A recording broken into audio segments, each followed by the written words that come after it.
Dan, for that report. And I mentioned we'll be speaking about Sacco's regulation, and I'm just joined in studio by Pius Thuku, who is the chairman of Urithi Sacco. Now, just coming from the back of what the president mentioned in the report earlier there, from where you sit, how is the regulatory framework like? Thank you very much. First of all, I would want to applaud the president for hearing our cry. And let me tell you, the taxation on the side of the Sacco has been a problem, not so well articulated. We've had a number of Saccos who have even challenged the same in court of law. But unfortunately, the success has been almost zero because the taxation is entrenched in the law.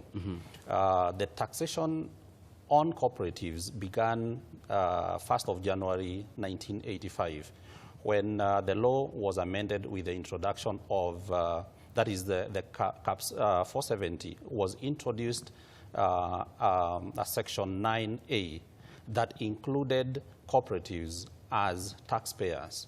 And so the Saccos are included in it.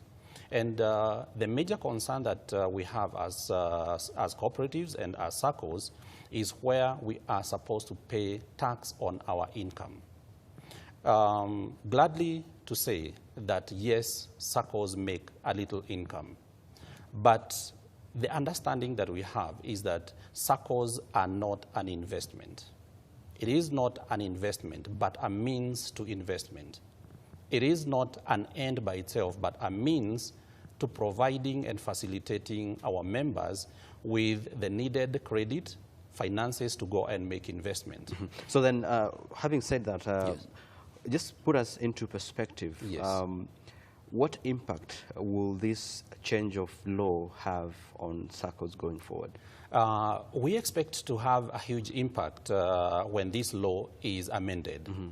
First of all, the impact will be to individuals. Because the moment we get this tax relief, which, to mention, we are supposed to be paying taxes on corporate terms, that is 30% of our income goes into taxes. Now, if that was released for us, we would put it in circulation, and so we would have a bigger lending capacity.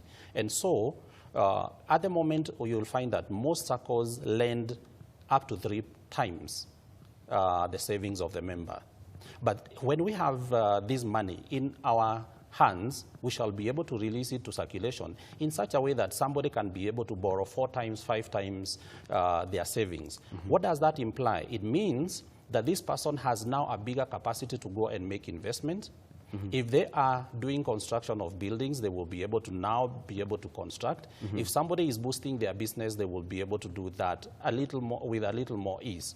And that in itself has a ripple effect to our economy, because the same people who have borrowed will make investment into houses, into businesses and all that. And then they will turn around that by employing more Kenyans. And so to the individuals, there is that benefit, quicker growth, availability of cheaper credit in volumes that they can be able to manage in creating some of their businesses and grow themselves. Number 2, there is the benefit to the Sacco itself. The Saccos will be able to have now more disposable income that they can be able to even do investment themselves.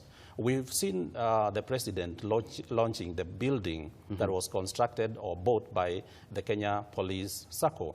Now, more Saccos will be able to do that. Now, that is an investment.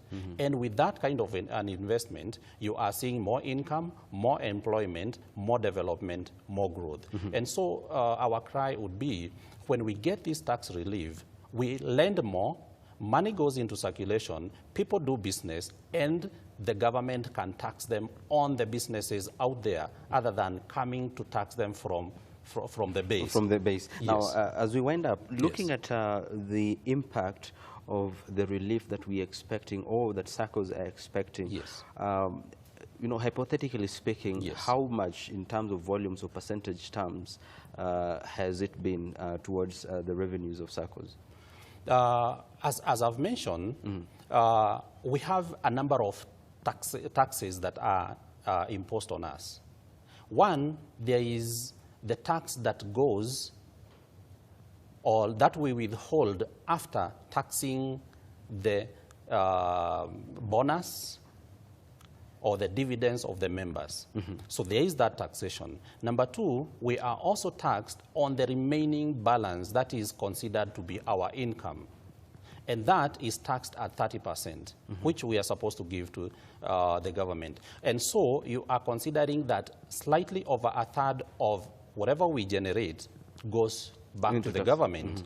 And just to add on to that, is that the Sacco, as I've said, is not an investment, but a means to an investment. We consider the Sacco to be a basket holding the seeds. And so we are collecting the seeds from the common mwananchi, putting it together in one basket, and then this mwananchi can come and carry these seeds and go and plant, cultivate, and generate some fruits. So when we are taxed at the base, we are being taxed on the seed. What the logic would be is that let us multiply this seed, give it out, let the members go and plant, and let us then you can tax on the fruits. On the fruits. Yes. Thank you very much, Mr. Thuku, for sharing this information with us.